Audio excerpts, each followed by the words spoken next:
Anything that is interfering with your sexual satisfaction is erectile dysfunction. There's no way to really make a penis longer. It's not just that the medical field won't talk about sex. There are a lot of partners and a lot of relationships and marriages, they don't talk about sex either. Meet Dr. Debra Durst, founder of RevitalyzeMD, an expert in regenerative medicine. Dr. Durst is dedicated to empowering your wellness journey, enhancing your health from the inside out. Today, we're going to talk about sex, about your sexual health. We're talking about penis, vagina. We're talking about climax. We're going to be talking about all of this stuff you guys are scared to talk about. Patients are proactive with this. They're ready to talk about it. They are. Yeah. Nobody's listened to them. Nobody's opened those conversations. The primary care doctors, the gynecologists, the urologists, no one. If you treated the root cause, which is low sex drive or sexual dysfunction, you could correct the depression. A male, how long should they actually last during sexual intercourse? So the average duration, do you know how long women wanted it to last? Shoot, tell me.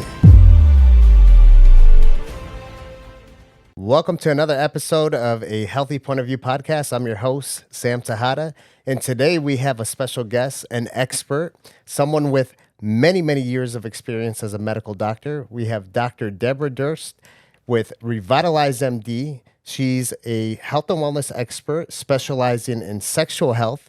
Today we're going to talk about some of the things that people are scared to talk about, right? We're going to talk about sex, about your sexual health. Yes, we're talking about penis, vagina. We're talking about climax. We're going to be talking about all of this stuff you guys are scared to talk about. At the end of the day, this is something that we all need to make a priority. We know that this is important. And we have Dr. Durst, who is 25 years in emergency medicine. And in my opinion, if I have issues with my sexual health, that's an emergency. So, Dr. Durst, how are you? Great. It was so nice of you to invite me. And I'm excited to be here and talk about sexual wellness. Yes. Thanks, Sam. I'm excited to just go deep into this. Yeah. You specialize on both males and females, right? Correct. Where do you want to start? Oh, well, I think that you did a great intro, and the taboo aspect of it is a good place to start. It's All right. very taboo. Yeah. People don't want to have those conversations. So I think just opening conversations and talking about sex. Let's do it. Yeah. So you have a lot of patients that come in. How difficult is it to actually start having those conversations? And the reason I'm asking this is that we have a significant amount of doctors and PAs and nurse practitioners that tune into this podcast. And a lot of them are trying to get more involved into some of these other services and modalities that'll benefit their patients, right? So sexual health is one of the ones, even within our locations at Liquivida, some of our new practitioners, they're very hesitant about it.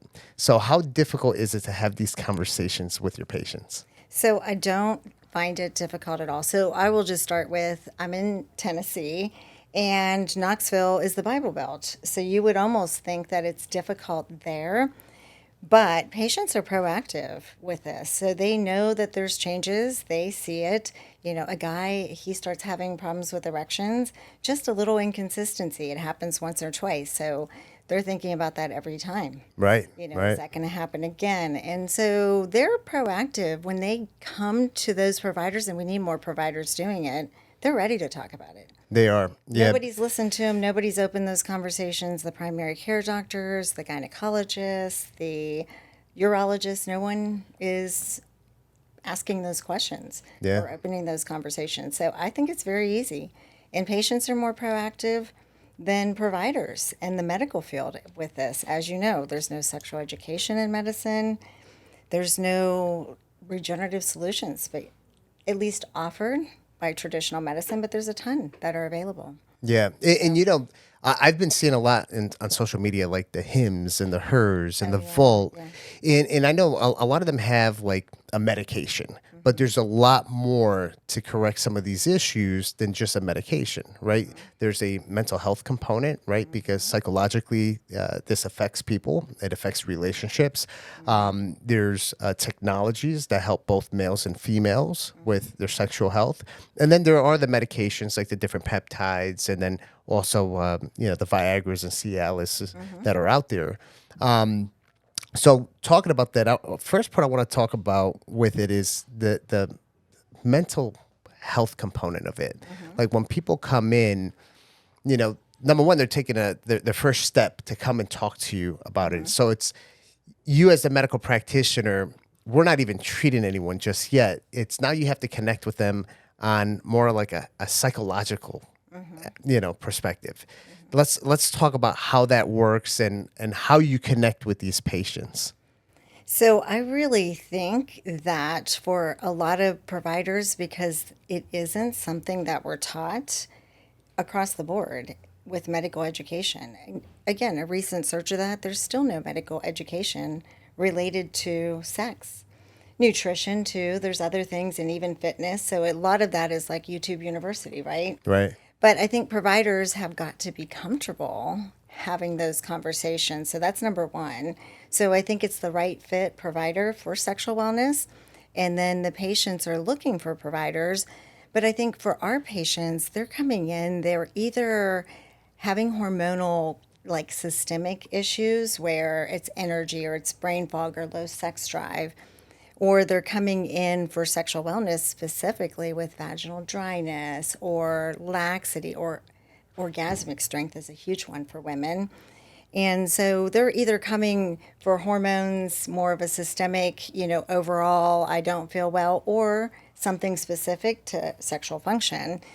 And so it goes together. So if Right. you're coming in for hormones, we have intake forms that talk about sex. It's like, what kind of orgasms do you have? Why are you having sex? It's a great question, because you would think it's because of drive and Right. desire, but with women, they lose their sex drive. And so it's actually not drive sometimes. It's out of, I don't want to say obligation, because they're actually upset that they don't have a drive, but they're doing it for their partner. Right. And so those are important questions to ask, because again, if you don't have a drive, they're tearful about that. And when you talk about psychological components to this, so hysterectomy, for instance, so we have no issues, and we can get into hormone stuff with it, but we have no issues in a woman having vaginal bleeding, excessive vaginal bleeding during perimenopause. They're young and they're having a hysterectomy. But once they have a hysterectomy, even if they leave their ovaries in, they get decreased production of hormones. Right. Because the blood supply to the uterus and the ovaries are very tightly connected. And so if they lose their sex drive, they have like a 200% increase in the risk of depression or psychiatric issues related to mainly depression, just having an early hysterectomy. Wow. And it's all hormone related. So there's a huge component. I'm not sure that it is not the cause. So basically, if you treated the root cause, which is low sex drive or sexual dysfunction, you could correct the depression. Yeah. And that's got to be very tough, especially in a relationship. Do you find that partners come together to talk to you about their sexual health issues, or typically is it individual? So I think it's both. So we do a lot of partners. And it's interesting because we have like a No Man Left Behind, but it came out of like a partner that came together, so they came together. She came first, and then he didn't think he had issues. But again, once you hormonally optimize a woman, the sex drive changes significantly. Right. So now he's having trouble keeping up. So he comes in, we're having those conversations together, and it was just a, joke between the three of us about the No Man Left Behind. Right. But then it became on the intake form where they would refer other couples, and it was like, What is this No Man Left Behind that you talk about? So we do a lot of partners. That's awesome. But, again, it's not just that the medical field won't talk about sex, but a lot of partners and a lot of relationships and marriages, they don't talk about sex either. Right. And so sometimes it's just opening those conversations with somebody else in the room. And so we almost call it like a small group therapy, because they both need to have those conversations, but they haven't had them in 20 years. Right. And now there's some issues that are prompting that. So Yeah, and this allows them to open up and kind of rekindle things as well too throughout the process. Going to like talk about the male sexual health. there's a bit of confusion that a lot of people have when they think about sex drive, or let's put it like this, more of libido versus like erectile dysfunction, right? Decreased libido versus erectile dysfunction. So I want you to touch up on it because they're two whole different things, right? And I notice people, when they have those conversations, they'll kind of use them interchangeably, which they're not. So I want you to touch up on the difference between erectile dysfunction and then actual decreased libido. So it's a great question, Sam, because that is, and it's a subtle point to some, but it's a huge difference, right? So when I talked about that systemic, symptoms, that libido is a systemic symptom. So meaning like overall, like whether it's, psychologically or just overall the man isn't having a sex drive any longer, which is it's the last thing they go for men, the first thing with women. So a man can have a very low testosterone, but more frequently they still have a sex drive, where a woman will lose that early on. So it's harder to get back with women than the first thing to go. Men, not quite the same, but obviously a low sex drive is abnormal for a man. So would you say it is, it's a good drive and it's a healthy drive, but the regeneration is local regeneration. Okay. So when you're talking about erection issues, which will happen with all men eventually, so if you don't start to regenerate early. So if you notice like you lose an erection one time, maybe it's somebody new, maybe it's with the same partner. What do you mean by regenerate? Just to touch up on that. So when you're talking about like erection issues versus drive, like drive is more a testosterone hormonal base. Okay. Yeah. So you have to optimize a testosterone most frequently with that. Where erection issues are usually a blood flow issue. 80% blood flow, 20% hormones. Age does matter. So if you're 30 and you come in with an erection issue, probably more likely to be a hormonal component. Okay. But as you get older, again, medical problems or age, and again, if you're not testosterone optimized, that does play a role in erections, but it's not the whole thing. So 80% of that's blood flow. So when you're talking about getting better blood flow and harder erections, you're talking about like an acoustic shock wave that's communicating with the tissue to tell it it's injured and get improved blood flow and sensitivity and orgasmic strength and erections, and then injections like PRP. Would it be safe to say that libido is more the thought of sex, right? Yeah, it's the drive. It's the drive, the sex drive. So it's like, for the guys that are listening, it's when you're 18 or a teenager and you're always just like thinking about it and, you're out on the prowl, right? That's the drive that we're trying to get back for them. Yeah. And females also. So with the guys, the drive, and I'm just kind of repeating what you're saying here, it's probably more hormonal based. It's probably like a issue with your testosterone levels, which when you increase that, doing something like testosterone replacement therapy, the TRT, you'll probably start getting that sex drive back. Correct. Which I know I've met older men, that get their sex drive back. And sometimes it's a positive, and sometimes, it causes issues in the relationship because now they're a little bit too, thinking about it. Yeah. So with the erectile dysfunction, you said it's typically a blood flow issue. What causes some of these blood flow issues? Any kind of like chronic illnesses, cardiovascular issues, or? Yeah.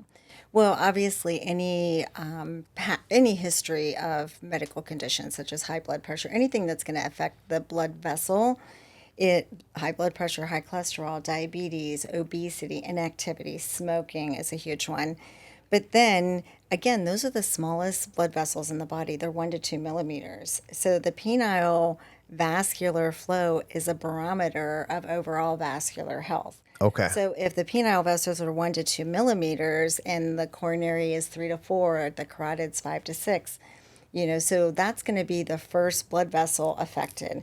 So loss of a nocturnal erection, loss of morning erections, those are all signs that there's something going on with your blood flow. Or if you have trouble maintaining an erection, that would fall under the category of erectile dysfunction also. Yeah. And that's something that people have to understand. It's not just not being able to get it up, but it's being able to maintain it through sexual intercourse as well, too. I say like it has to be. So there's some obvious things, but it comes down to one general category. So you can have inconsistency. So you can get it, but maybe there's one or two times that they can't maintain or can't get an erection. Right. That's a first sign. Obviously, that plays a huge psychological component with men. Oh, I bet. Yeah, I mean, that's huge. And then like getting it but losing it. And people will talk about a venous leak versus, an arterial blood flow. Acoustic shockwave regenerative treatments are going to treat both. Right. They try to break that out into one versus the other, but the blood vessels, venous or arterial, are going to be regenerated. And then even loss of sensation. So prolonged like inability to have an orgasm is a form of erectile dysfunction, not premature ejaculation. That's a whole nother treatment. And which I want to touch up on that in a little bit as well too. Yeah, that's, but overall, the general category is if something is leading to sex not being satisfactory for the man, there's your answer. Like, that's not usual. So you don't have a drive to do it. You can't consistently get an erection. You're worried about getting an erection. You can't have an orgasm with sex. Anything that is interfering with your sexual satisfaction is erectile dysfunction when it comes to the penis and an erection. In your professional opinion, a male, how long should they actually last during sexual intercourse? So it's funny, we just did a recent podcast on the duration. And so there are lots of different studies. Do you know what, like women, so the average duration, I'm going to let you try and guess just to see, what do you think like the average duration of sex is? So I was on Instagram the other day, and there was like one of these YouTubers that walk around the streets by the nightclubs and interview people. And he was asking females, like, how long do men typically last? And the average was seven minutes. So I'm going to go with 7 minutes. So I think the average was 3. 3? It was somewhere between 3 and 5. And so, but I think like 3.1. And maybe like the range was 3 to 5. Do you know what women wanted it to, how long women wanted it to last? Shoot, tell me. 25 minutes. So that's going to be tough for a lot of guys. So on average, the women wanted it to last 25 minutes, and it was lasting 3 to 5 minutes. Wow. I think it brings up a couple points. In UK, it was interesting. The study was done out of Australia, but Australia wasn't one of the 5 countries studied, which is kind of odd. But UK was the longest at 10 minutes. Oh, wow. Yeah. What are they? Yeah. What's in the water over there? I don't know what they're doing over there, but they were the longest for sure. But it comes to the point that I think men are probably more focused in on duration. Obviously, the women were, they wanted it longer, but I think, and that was just penetrative sex. So it wasn't any foreplay with that. But I think what is more important, and I think women, as they get older, are probably more straightforward with it. But what men need to be aware of is the clitoris plays a huge role. That's the only function of the clitoris. It's a sexual organ. It has 7,000 nerve endings, more than the penis. And so without that stimulation, which again is on the outside, what you see is the glands of the clitoris, equivalent to the penis, but not as extending out as far. Right. But there's legs on both sides and around the vaginal canal. So that external stimulation and arousal is important. I think you can almost get a woman close to, orgasm, very close. Then penetration doesn't have to last that long, right? Because you've had those other, and a lot of women will say about 80% of women don't think they have G-spot orgasms. Wow. And so, but again, they're so closely related. Is it really, solely a G-spot, which is not technically a spot, but anyhow, it involves the clitoris too. Yeah. So that external component and arousal, then men wouldn't have to be as focused in on the penetrative sex or part of it. You don't have to last as long. And this is something people have to kind of really think about here. You got the average of 5 minutes, and then women that want 25 to 30 minutes. Like, something has to be done. There has to be some kind of compromise. You got to work on something. So with men, with men, when we're talking about erectile dysfunction and the blood flow issue, most people are familiar with like the Cialis and the Viagra that's out there, and that works on the cardiovascular system to increase that blood flow. But one of the things that people have to also recognize is that it's kind of like a Band-Aid. It's not actually fixing the root cause of the blood flow issue, right? There's a lot of issues that can feed into the blood flow issue. So you mentioned something about the low frequency shockwave therapy. How does that actually correct that blood flow issue in males? So I think whenever we're doing regeneration, and for men, that acoustic shock wave, however you want to call it, like, again, there's different companies that do it, Right. but that low, it's outside of the body acoustic wave communicating with the internal, vascular system. But it's basically every regenerative treatment is communicating some kind of injury pattern. Right. So you're communicating with the tissue, telling it it's injured, and then to repair. So all the growth factors that happen with repair. So I always explain to patients, especially when it comes to injectable or PRP treatments, but it's the same with acoustic shockwave. When you're communicating an injury, you have a cut to an arm, you have the platelets that go, they stop the bleeding, Right. and the platelets have growth factors Growth in them. factors. So first is your bleeding stops, and then those growth factors in the platelets, and if you are doing injectable PRP treatments, then you are getting a concentration of platelets, which have a bunch of growth factors that are now released to the tissue around the cut. They are communicating with the stem cells in the area. Right. Same thing is happening with acoustic shock wave. And then you have all those growth factors. You have regeneration. So those are vascular growth factors. Those are, soft tissue growth factors. But it's stem cells in the area. So you're going to regenerate penile tissue. And so again, better collagen elastin, fibrous linings, Right. vascular and nerve. So delayed ejaculation or decreased sensitivity is treated with acoustic shockwave, but it's all an injury pattern. And you And the you do simplistic it answer. alongside with like the P shot and the exosomes that are out there. Yeah. Yeah. So I think that always pairing, I love to do, again, that communication with the overall tissue. So like an acoustic shock wave, whatever, device or, different places call it different things, but just finding an office that you trust, right? Yeah. That is reputable and that you trust, that it's communicating with the overall tissue when you're doing it everywhere, because you're doing that over the penis, into the scrotum, or into the perineum, not the scrotum, because that would be painful. And then you are dumping a bunch of growth factors in after. So Right. pairing that. So even if they're doing a series of gains wave or acoustic shock wave, whatever you want to call it, you're doing the series, because most men will need a series, but again, Right. there's scoring systems that you can evaluate the erectile dysfunction going on. That's the shim score. The shim score, yeah. And so that gives you a number, and that's 5 to 25. So if, you're 25, and just think 25 being you're 25, and no issues whatsoever. Right. Or 5, you've had a prostate surgery, nerve injury potentially. Is it coming back or not? But hardly have any or no function. You want to get to the 20s. So usually a series of something, and that can be exosomes, an injection, a PRP. But I think that when people ask about PRP versus exosomes, you're really taking your growth factors with PRP. Right. So somebody is hesitant to add young, healthy growth factors.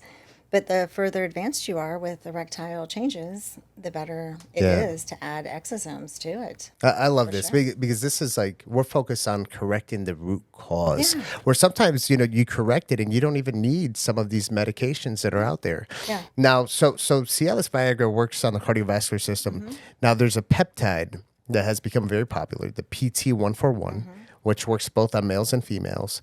Now, that works on the central nervous system, right?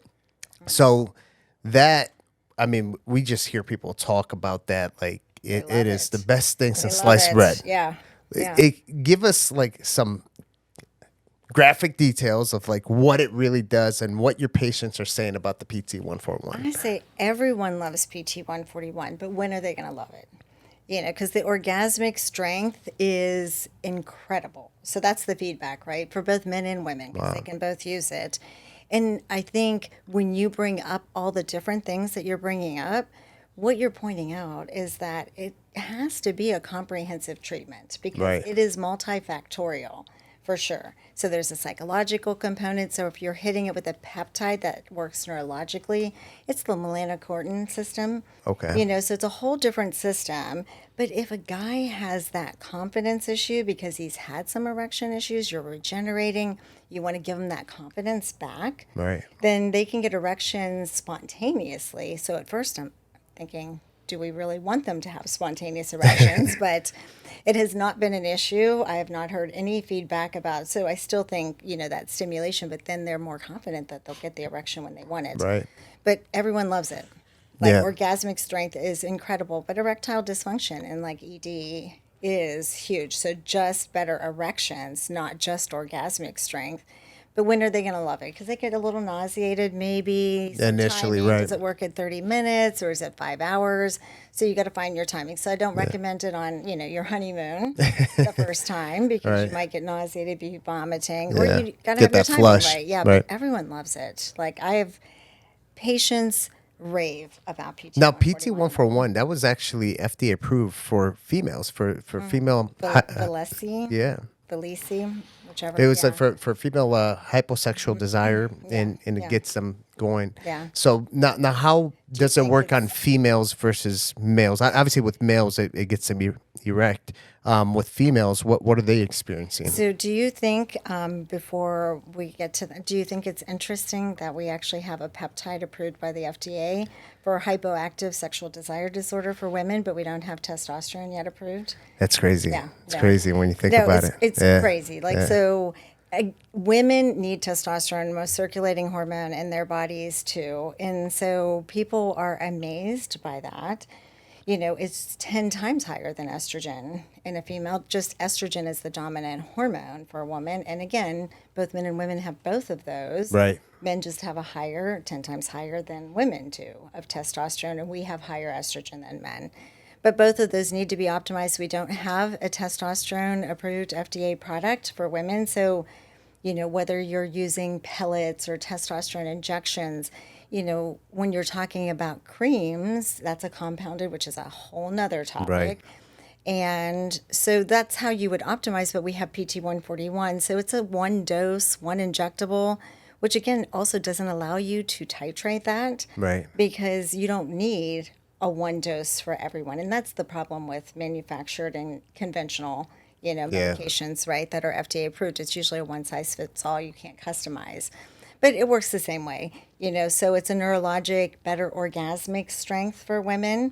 Wow. Too. And so again, but women are just like men. It's a comprehensive, it's multifactorial. There's You gotta hit hormonal, it from- psychological, there's you all gotta of hit that. it from all Yeah. the different angles and address everything. Now I And do this know goes into- with males, there's other things that contribute to sexual health issues. There's Peronis disease, which there's a lot of guys that walk around and they just think, okay, well, I have my penis walks around with a curve. It's okay, and they don't understand that there's some issues there. There's some plaque that's been built up, and let's talk a little bit about Peronis, and I know some of the shockwave can help with that as well too. I'll let you kind of go deep as the medical expert on that. So Peronis, again, there's a curvature, so there's a scar tissue, and a lot of men, there's no recall of what happened. So was it a Foley placement, you know, a simple outpatient procedure? Was it, you know, an injury during sex? A lot of men can't actually report what happened, but they start to notice a curvature. So wherever you're curving is where the scar tissue is.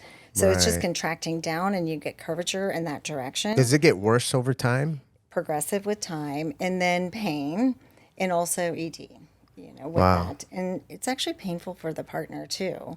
So Yeah. it's pain for both, and it is progressive. Especially if it's hitting certain areas of, Yeah. you know, that it shouldn't be hitting, you know? And even the progressive part is interesting because patients, you know, well, you know, how many treatments do I need to do for Peronis or ED?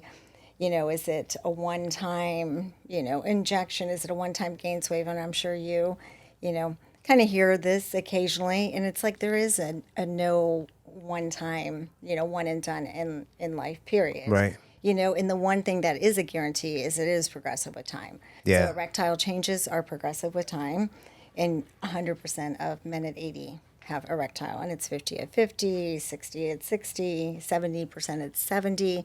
So it's progressive, and Peronis is the same. Right. So that curvature happens, and the best way to treat that is with acoustic shock wave communication to get realigning of the scar tissue, which is collagen, and injecting PRP into that area too, because your other options that include, traditional options Right. are, again, a collagen breakdown injectable, which actually can set you up for a potential fracture of the penis wow. because that scar is now weaker. Oh, And boy. surgery, which isn't, could be. no one's looking for no one's surgery. looking for surgery. Especially it down can there. be shorter, but vacuum erection devices are great with all of these Right. treatments because that's your home. Like we have our part in it, but the patient has their part in it. So getting healthy and being active, it's multifactorial. Right. Getting active, not smoking any longer, just all the things that you can do. Yeah. But also vacuum erection devices are part of it because it's going to pull blood flow in and stretch that And that's tissue part of the out. protocol too. So for the men that are listening, and we just started talking about this curvature, right? There's going to be quite a few men that are listening to this podcast where they're going to go walk into the bathroom after listening to the podcast. It's like, man, my penis curves to the left, to the right, up, down, something. What do you recommend if they hear this podcast and they're like, I never knew I had Peronis. What's the first step at that point? I think being evaluated, if you're really concerned, I think it's something that they do pick up and recognize. And I think most are probably looking at and can get enough information online. But if there's a curvature that's starting to be very obvious, Right. I think that you need to at least have that looked at. But when you talk to the urologist, again, there's very standard, but only a couple options there, and none of them are good. Wow. So I think you have to start looking, and this is where patients are more proactive than providers in medicine in this. They're looking for solutions that Yeah. are that aren't traditional. They're looking for something that doesn't involve a surgery. And regeneration doesn't have side effects that come with it. Yeah. But there is an investment in time and money and just educating on that because there's a commitment on the patient's part and on our part. Education's Yeah. key. Like people just have to know first. Yeah. So, well, one of the things that I actually got this question the other day from a patient, and their ask from us was, "I want to perform like a porn star." And the first thing I said is, "Well, listen, this is like me watching a Superman movie and say, hey, I want to fly.' Like it's a movie, right? You want to be like a porn star. We can help you try to get there. But at the same time, when you're watching these pornographic movies, like, there's different scenes. They cut it, they turn it off. There's a stunt guy that comes in, they're zooming up. Is it realistic for guys to be able to perform like how some of these people do on TV? Oh, God, that's a great question. And I guess a very diverse answer could be the answer because I guess it depends on what kind of porn they're watching too. Like if you're watching like erotic porn or sensual, like you probably are more about the clitoris and the external and getting the woman aroused than just the penis. Like they want to And go. there's- Like the guys that talk to us, like I want to last for an hour. I want to just keep on going. And it's like, we're talking about erectile dysfunction. We're talking about libido, but at the same time, there's another part that we're Yeah. just started talking about, which is the performance. Yeah. Where we have guys that come in that don't have erectile dysfunction, don't have decreased libido, but they just want to perform. They want to be last longer. They want to be thicker. They want to be longer. And a lot of the things that we're talking about will help these gentlemen. So I think, again, it's what they want and what they desire, which is why the answer would be, what are they watching? What do they want from that? So if that's lasting forever, it's not that these procedures won't give that 20-year-old, that ability to have a harder erection or, again, girth max type procedures, where you're injecting filler and making them larger. It depends on what they want. And I think if it's important to the patient or the woman or the man, then having those conversations, seeing what they desire, and if it's important to them, then it's important to us too to try and get them there. Yeah. Do you do those procedures? The filler? The filler, yeah. How is that? I haven't heard much about the filler. Does it actually work? It works, yeah. It's actually quite addictive. I think most men like once they do it. It's a girth. There's no way to really make a penis longer. Potentially, maybe a pump, and there's a specific. There's like traction devices I've seen out there too. There's PE, where they're doing, home, stretching, devices. How many extra inches do you think a guy can get from the penis pump and or the traction device? So I think you're going to see more about that on almost forums. Okay. And we did a recent podcast on this, even just talking about, because we had not heard of the PE. And again, it's probably because I have a female office and it's we don't have the equipment, right? And so we're not hearing it from internal, discussions. But we got on forums and just saw, and there's a lot of patients that actually report, a lot of men that report an enlargement. Girth is already a known thing with the vacuum erection devices. Length, maybe not. But they do report it, and they'll have the traction devices and the vacuum erection devices that they're using and they have specific models they like, but they do report it. I don't advertise lengthening in any way, shape, or form from my office because I can't promise them that. And I want to be very transparent and realistic. Realistic, right. And that's why I think it's talking to the man, and if it's important to him, then it's important to us to be just realistic. Can we get you that or can we not? But the filler procedures are great. How much girth can men actually get from something like this? Well, you're not going to do more than a little bit at a time. I shouldn't say a little bit. I'll put up to 3 syringes on one side and then the other. You might get some lumps and bumps when you're doing that amount, but I do have a lot of men that will travel in because they can't get that anywhere. Oh, wow. But it's a matter of that working its way out, and they love it and they want more, and so then you can repeat that. But what are the potential side effects of doing the filler? And you're not going as deep as the corpus cavernosum, so you're really just going into the layer in between the fascia. So it's not going to affect erections. If you got blood, you're too deep. So you would be rerouting. So definitely you want that provider that knows how to do it and is reputable with it. But lumps and bumps are the biggest thing. Just making sure those smooth out. There's certain things you don't want to do right after, like anal sex would be one of them. Right. Anything too tight that's going to affect the filler, for a good. So I would assume when the penis is flaccid, it's probably going to look a little awkward. With the filler. Until it smooths out. Until it smooths out. Yeah. And how long does that filler typically last? So when you're in a system like that, but that is a used system, meaning that that's inactive. So if you put filler in tissue that's moving, then sometimes you'll get, that to dissipate a little bit quicker. But usually you're talking about a year and somebody a year. Okay. Again. Yeah. It's not bad. Yeah. Right. But most will come back before that to do it. And I don't actually advertise it. So they're usually finding because we'll have something that we have done before on it, but they'll look in all of Tennessee and can't find a provider doing it, and then they end up in our office. Yeah. So you were talking about the different vacuum devices. Mm-hmm. I'm familiar with there's one called the Kaplan device, and has pretty good ratings and stuff. Is there a type of device that you typically recommend? Do you recommend more of the manual device, electrical, battery operated ones? What's your recommendation? So we use the Kaplan. It's actually termed the Whopper because it has 2 cylinders. So the first cylinder, the Whopper, is that like the hamburger Whopper? Yeah, it's the Whopper. It's actually a funny name, but it has 2 cylinders with that one, and that's the one that potentially might get you length. The first cylinder is based on penis size, so it's small, medium, and large. So that same length, it's just a different girth. Right. And then the second cylinder is larger. You're supposed to put the scrotum in it as well. And so then you have the suspensory ligament in there. Oh, so wow. it potentially could get lengthening.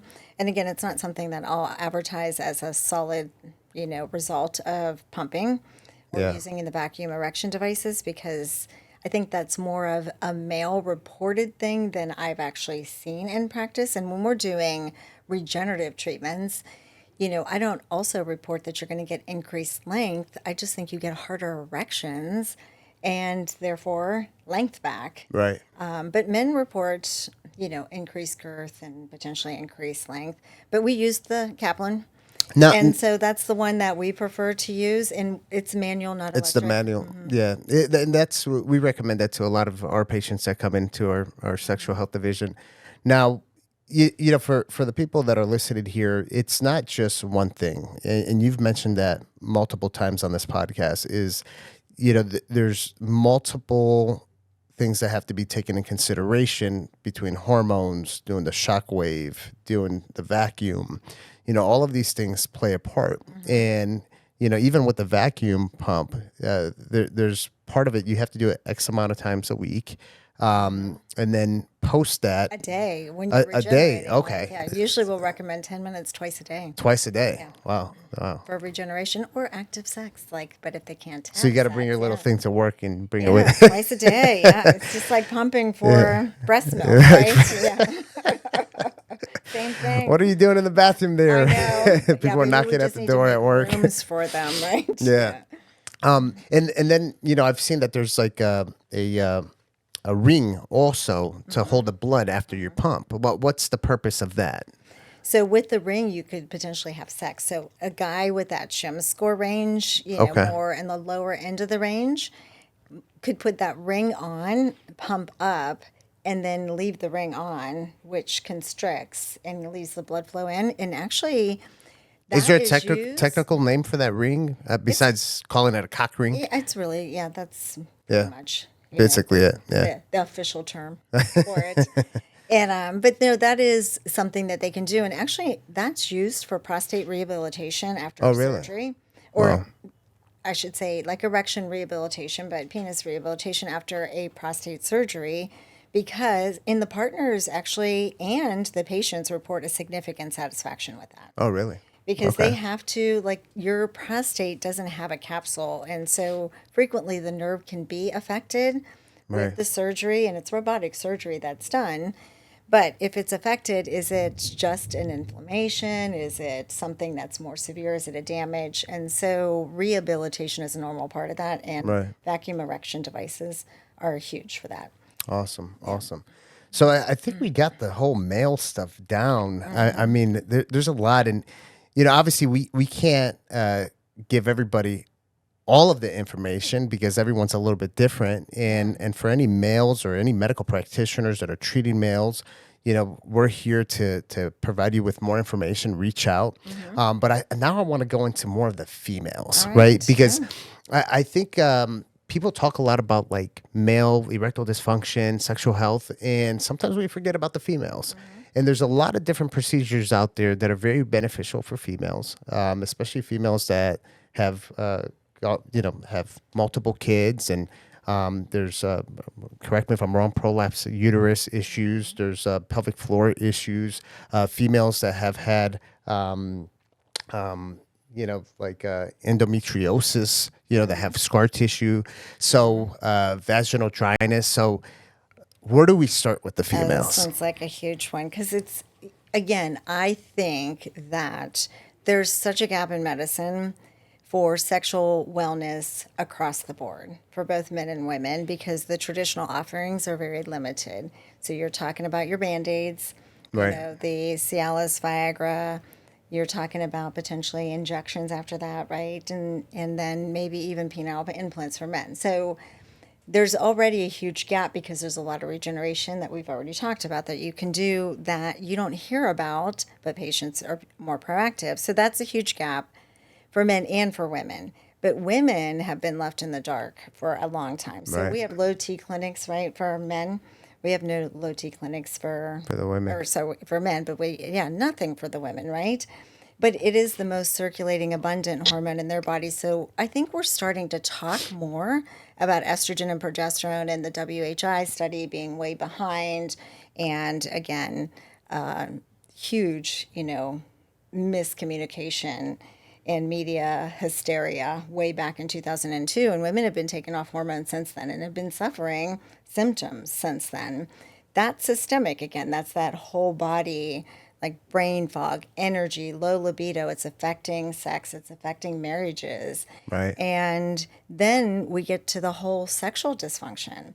Because as a woman hits, 40 to 55, I say that's the perimenopause, with 51 being the average age for menopause, that we have a lot of symptoms, but we're placed on medications now because they took hormones away, which again, they didn't have to, but even physicians aren't yet prescribing that as much for women. Right. And we have no FDA approved products for, testosterone, but we do for estrogen and progesterone. But again, compounded stuff fit the bill a lot better because you can customize those.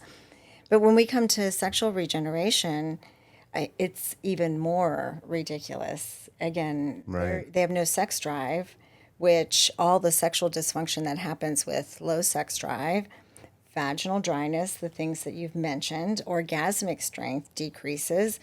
You have arousal issues.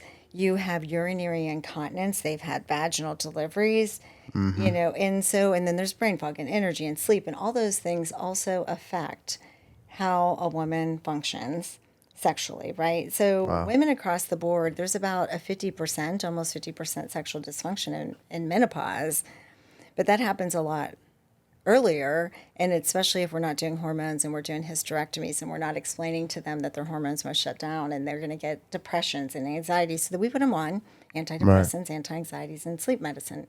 But regeneration is huge for them. We just don't do acoustic shockwave as much. We do laser vaginal rejuvenation, and it can be done internally. Again, communication pattern with the tissue just to regenerate nerves and blood vessels, so better orgasmic strength. You get all the functional improvements. Right. You get better blood flow, better orgasmic strength, tightening. So it's something that also, might be beneficial to the partner. And so you have all of that improvement in incontinence. That's the regeneration part, but optimizing them hormonally so that the tissue responds is important. Of course. So usually it's laser internal, and then we do external stuff too that tightens and can transform just the look externally. Because, that the vagina takes a beating over time, right? Yeah. So, Dr. Durst, how young are you seeing some of these females coming in with sexual health issues? So again, that's a loaded question because things change with time. Like, it is changed. And I think when I opened my practice in 2019 at the current location, that women really had to be almost convinced of, like, they would have all the complaints, but almost convinced of worth in doing treatments where men would come ready to do them.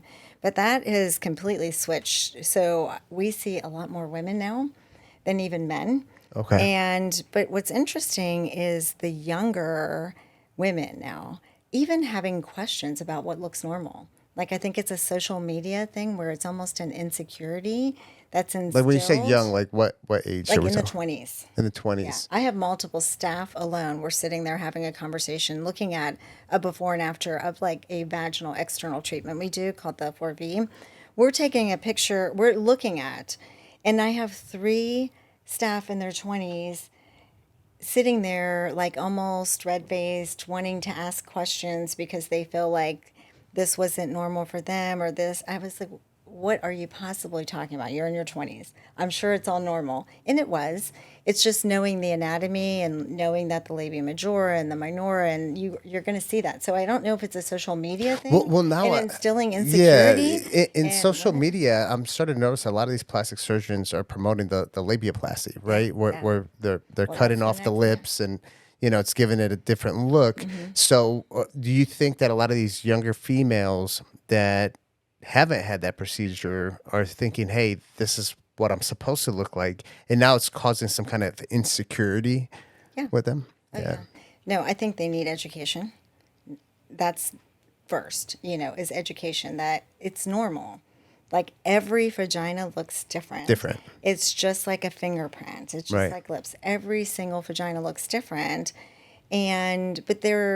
But it's not abnormal. Right. I mean, it's very rare for that to be an abnormal needing surgery. But most of the time, there's been a gynecologist along the way that has told you that you have excess labia, that would require surgery. It's only when you have excess tissue or maybe an adhesion, and the clitoral hood is adhesed to the clitoris that's interfering with sexual function.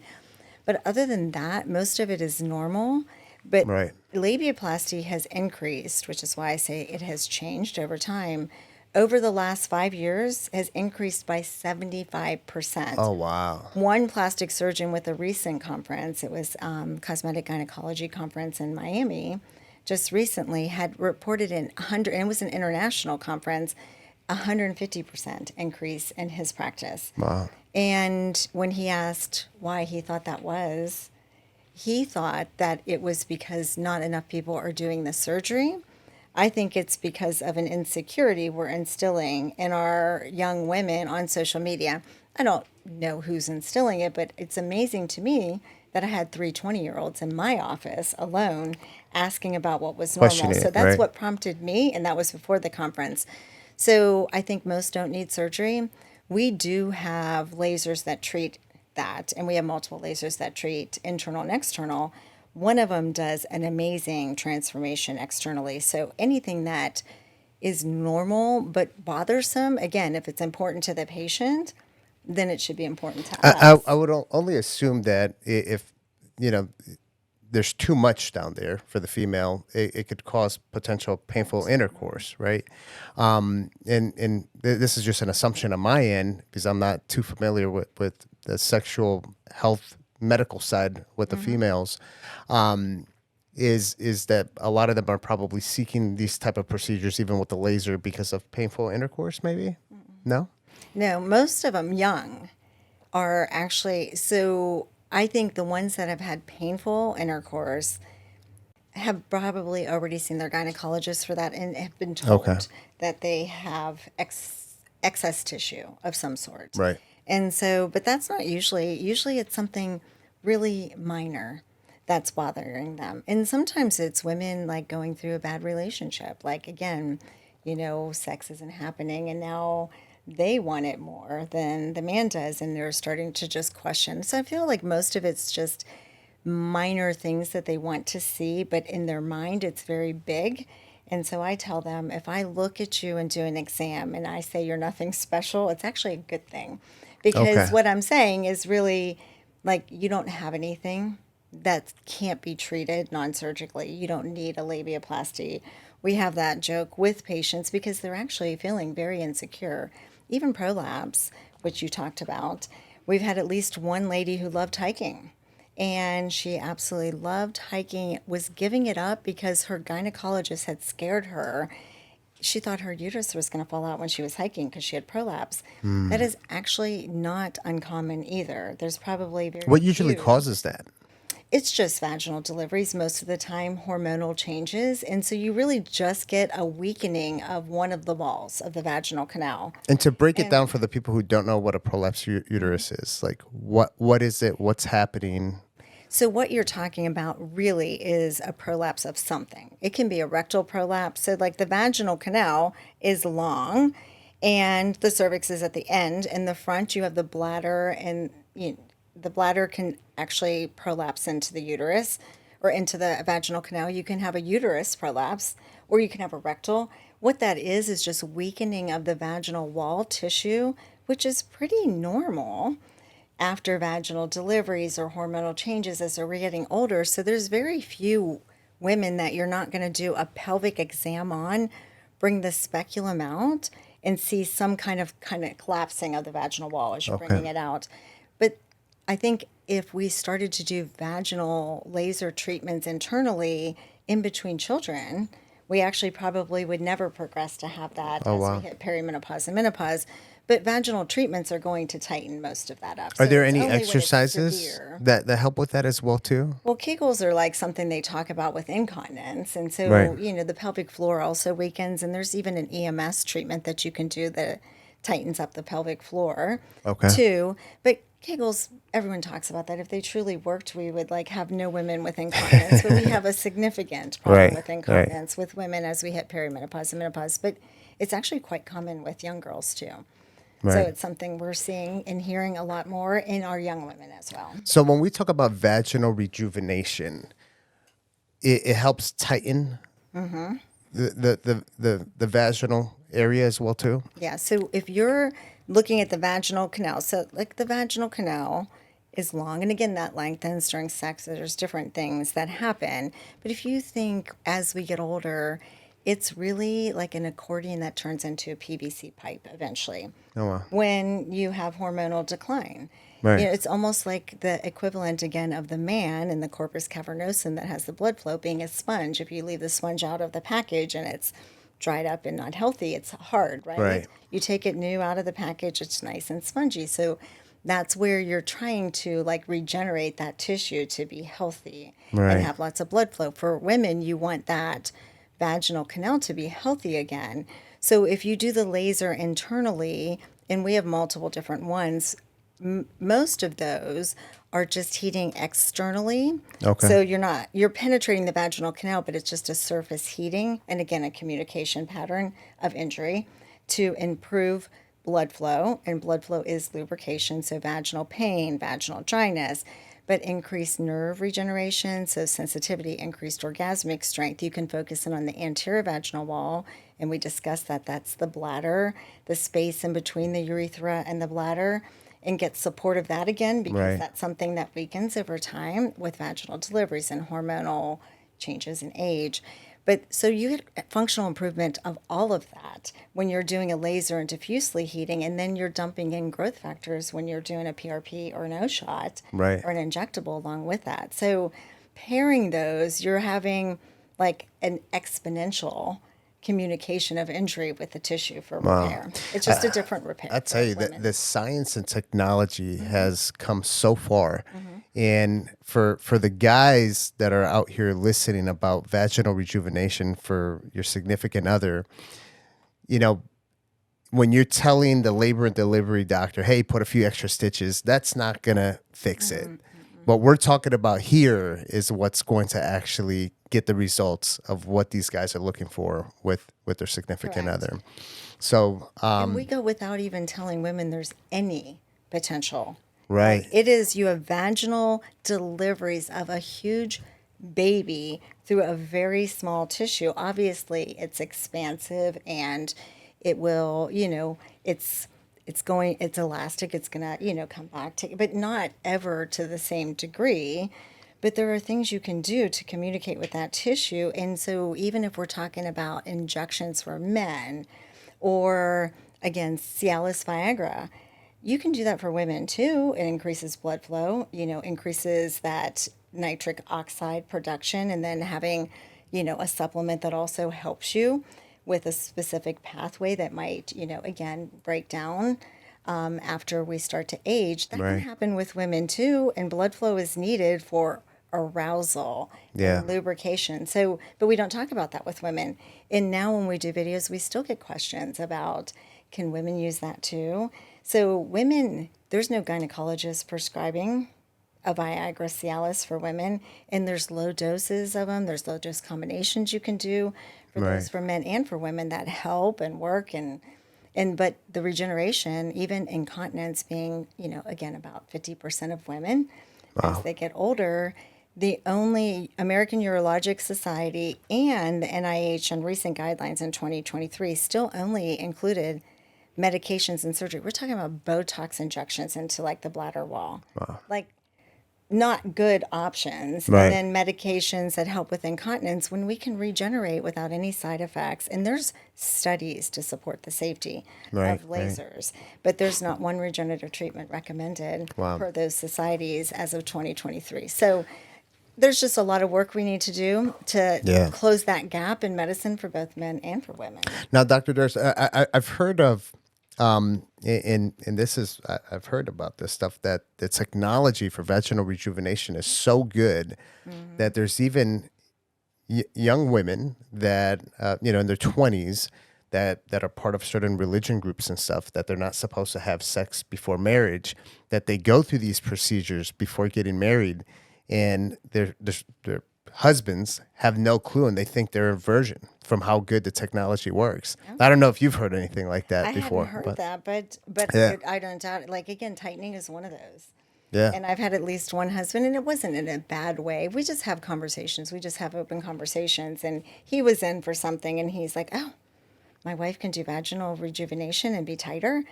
Oh, I'm going to like schedule her an appointment. But we know her too. Like, so it wasn't, and she was all for it. So it's a matter of like having communication Yeah. issues. But no doubt, I don't doubt that they can get that because it does tighten. It does. Right. Right. And then So- you can also have, like, we have that surface heating, but you also, there's another one where you're penetrating needles with the surface heating. So it's like a radio frequency microneedling that you can do. It sounds painful, like if you do Morpheus on the face or a radio frequency microneedling Right. on the face, you can do that vaginally.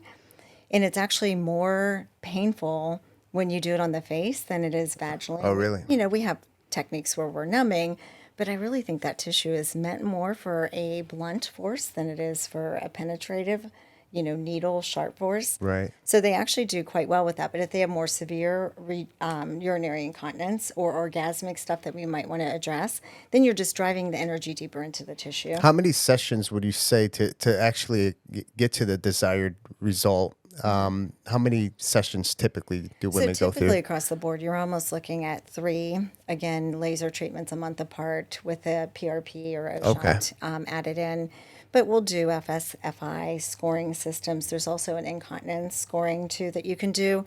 So that's at least a starting point if they are older, have hormonal changes, vaginal delivery, already starting to have symptoms. More severe symptoms may need more. Okay. So we'll kind of lay out a treatment plan at the beginning with women and then go from there and assess. But we usually will say, again, if we recommend a series and an O shot, if you choose something different, because we're going to support you in whatever choice you make. But Right. if you're not happy with the results, there's probably a reason for it. Because Right. there's a recommended treatment plan aesthetically, for everything. For everything. Right? Everything that you And do, yeah. so if we put somebody medically on high blood pressure medicine and traditional medicine, but they don't stop smoking, they don't, work out, they don't lose weight, and we're surprised that their blood pressure is still high and we're going up on it, it was a treatment plan. Right. And one party did their part and the other party didn't. So I like to just be transparent Yeah. with people. What I think it'll what I think is going to be needed to get the results, because that's really what we're going for. Right. Right. And, we have a lot of experience with that. But you can do external stuff. Yeah. Just so like there is, and that's not such a normal thing. And we used to do it with one of our surface lasers, but now, again, we started doing almost a vaginal facelift with a laser. Oh, wow. Because we do a non-surgical facelift with the laser on the face, and now applied that protocol to the vaginal area with transformative results. So Wow. most women don't need cutting unless if you They can do it with the told. lasers, right? Yeah. So what about vaginal dryness? I know that there's a lot of things that can affect that, even in younger women. Medications that they're on, or whatever it is. What type of procedures are you doing to help with bringing moisture back? It's still the same because those lasers are going to functionally treat everything. Okay. So like your injury is nerves, which orgasmic strength, collagen elastin, tighter, more elastic, but also blood and blood vessel regeneration. So dryness in lubrication is a function of blood flow.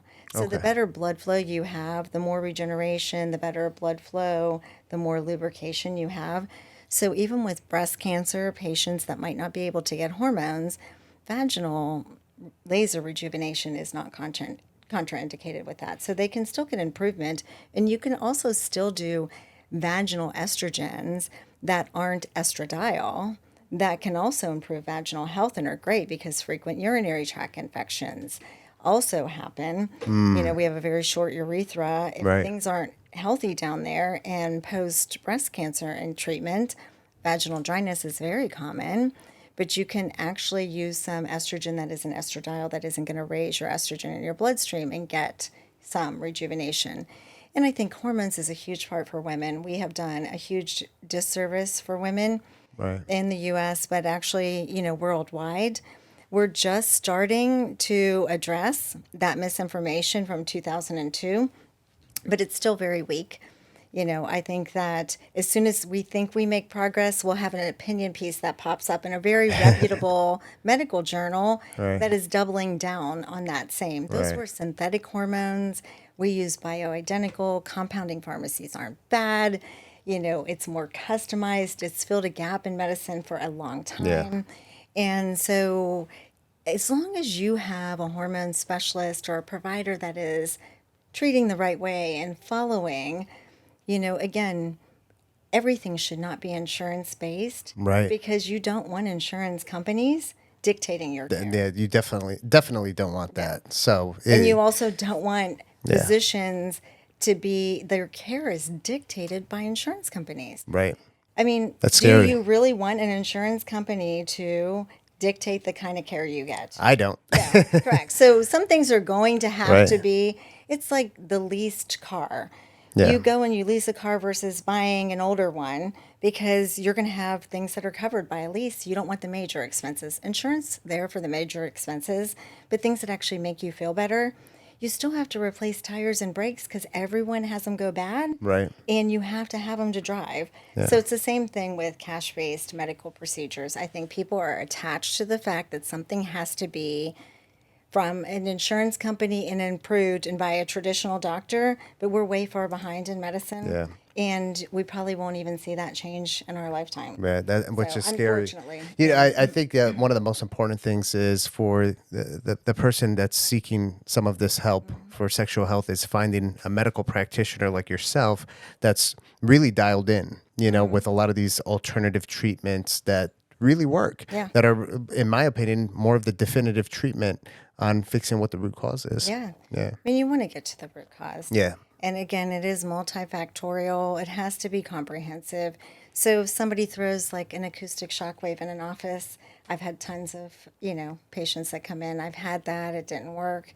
But if you're not comprehensively addressing it, and, again, you think you know what might get the results, but if it's more severe, you don't respond, you're not doing your part, just assessing and then further, adjusting as you need to, but you got to be comprehensive. Yeah. And there has to be a commitment both ways, but I think there also has to be a fit. Yeah. Like the patient has to be a fit for the provider or office, and not every patient's a fit for my practice. That's true. But I'm not a fit for everyone else either. So, and that's okay. Like, that's okay. I think we're going to all attract the right one, but if, like, the right fit. But I think if patients are empowered and they can make a difference and they can do it without traditional meds and surgery, they should do it. Like, I agree. I would educate and empower them to make those decisions and not wait for an insurance company to tell them. Make the investment Yes. into your own health, your sexual health. Don't wait for the insurance companies to do it. And take that deep dive, take that deep dive and, you'll see the positive side from it. Yeah. I mean, we only have one body. Right. So again, fitness and nutrition is not a medicine-based thing. We don't do a good job with that either. We don't do a good job with sex. We don't do a good job of talking about it, but we only have one body. We have relationships that determines our joy in life. And so, you got to take care of it. If we didn't know there was house maintenance and we have a house that's 80 years old and we're just finding out, there's a lot of maintenance. A lot. So the sooner you notice changes, the quicker you get on things, the healthier you keep. Be proactive about it. Be proactive, yeah. The So- experts are out here. You're here. yeah. You're talking on it. Is there anything else that you would like to touch up on when it comes to sexual health with the females or, any of that? I think the biggest thing for me, so when I opened my practice and the new location was in 2019, and again, it was just me going through things. And, we talked before the podcast a long time in the ER, just noticing changes. And then you go to a first anti-aging, you realize that there's all kinds of solutions, but you don't know about them. Right. And as a medical traditional trained doctor, I knew nothing about it. So as I'm starting to do it and feel better and you bring it into practice, when I opened the practice, the sexual wellness piece is the part that took off immediately. The second is women's health. So if I was to say anything, women have been so left behind. Yeah. Like, we're talking about nothing approved for really getting at the root cause for women. But there are a ton of safe procedures, hormones being one of them, going to a hormone specialist, readdressing the fact that, yes, estrogen is good. We're doing bioidentical. Yeah, it might be compounding. We don't need to do the fear tactics we've been doing since 2002 with women, but we need to add testosterone onto that too and optimize them, because they don't need to be on anti-anxiety, antidepressants, sleep medicine, a peptide injectable first. We can optimize their hormones, including testosterone, and get them active and healthy. And then obviously peptides are part of it. But I think women just need to know that they're going to have to make those decisions and learn it, because every single day, all day long, it's patient after patient. And we see a lot more women now just because of the change over the last 5 years, because they're online. They see their solutions and they're not hearing about it and they're not happy. Yeah. So I think the more providers we can get doing this, the more, that your book talks about it. There's a gap.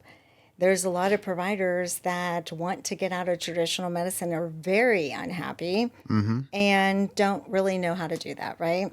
But there are a lot of patients for looking for procedures that aren't traditional. And so there's a huge opportunity for them right there. And Dr. Durst, I really appreciate what you've done and some of the stuff you're saying here. And one of the things that I want to make sure that these medical providers that are listening in right now is they have to put in the effort themselves and learn about female sexual health, about female hormones.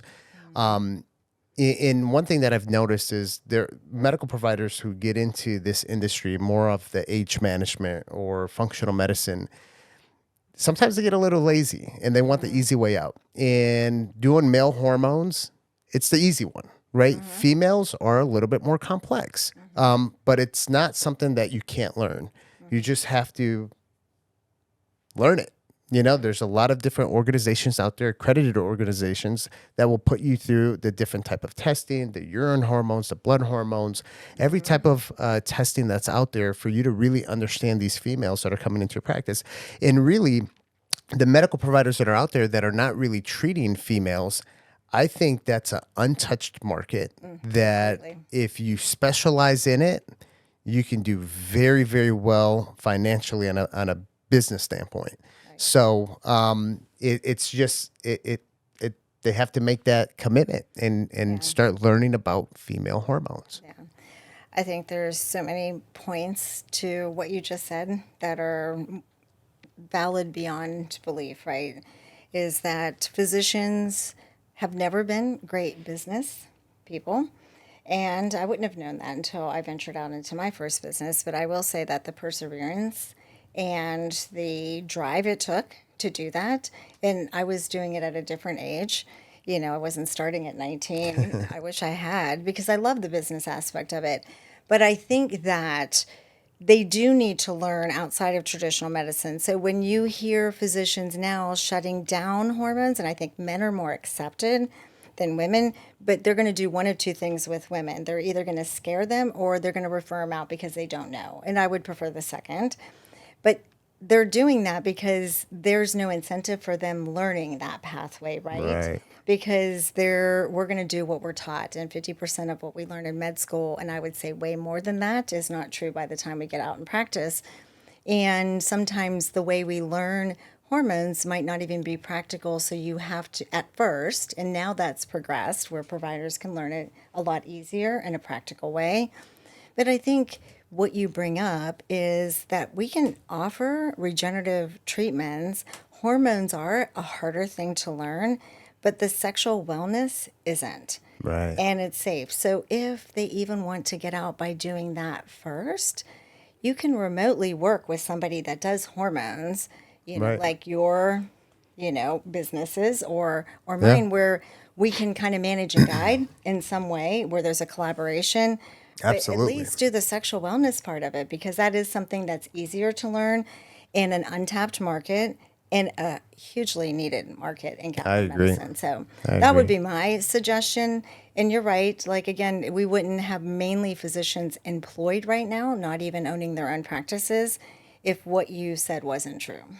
That's So true. I think it's time Yep. for a little change. Absolutely. Yeah. I agree. And we're here to support it. I always make myself available as much as possible to help providers, get where they need to be and help their patients, Yeah. achieve their health and wellness goals. Well, and I think as you started, your business in Liquivida, I think it's expanded as you've seen the need for it, right? Absolutely. And I think that's going to continue and that's going to grow because I think there's a lot of physicians and providers extremely unhappy, Yeah. extremely unhappy. Very. They're there to help patients, but they're being told how they can help patients. So I think that provides an opportunity for somebody. You don't have to create a new path. Right. Now there's some pathways that exist. That exists, right? And the sexual wellness piece of it can be an easier and safer thing for them to start with, even if they never got into the hormone. Yeah. And just as long as they have somebody else managing that hormonal component that does it well. And They does can make it safely. happen. So, yeah. Little Teamwork changes. makes the dream work, That's right? right. So, Yeah. Dr. Durst, if people want to find you, how do they find you? So I'm on YouTube. Like, we have a channel on YouTube, RevitalyzeMD. And again, that channel started a while back of video podcast. So we're also on all the podcast channels and on Instagram. And I think for me, the big change for me that's coming is really doing probably a different YouTube channel with just my stuff so that I can talk about even business stuff that my viewers don't necessarily want to hear on the other. But I think that just getting out there and doing it and looking, if you look at me or Revitalize, it's just us talking about almost sexual wellness now. But I think I love the business aspect of it. And Absolutely. so there's other things I want to talk about, but I'm not sure my patients really care to hear much about that. So it's easy to find, but I think there's been such a grind in the build out over the last 7 years Right. that I'm just getting to the point of creating more avenues of education Absolutely. for patients. Do you guys So, have an Instagram page? we do, yeah. What I is have it? Dr. Debra Durst. Awesome. Yeah, but I just did that personal one again versus the business. Right. So we're just kind of, again, the marketing piece evolving right now because that's the part we love because you need to get the information out there. Awesome. And I love the video podcast, so I really thank you for inviting me down. So this is another sexual health podcast. You got a lot of information. Always remember, if you're in love, wear the glove. All right. Make sure you subscribe, follow, like, share, do all the fun stuff. Until the next one. Again, Sam with a Healthy Point of View podcast.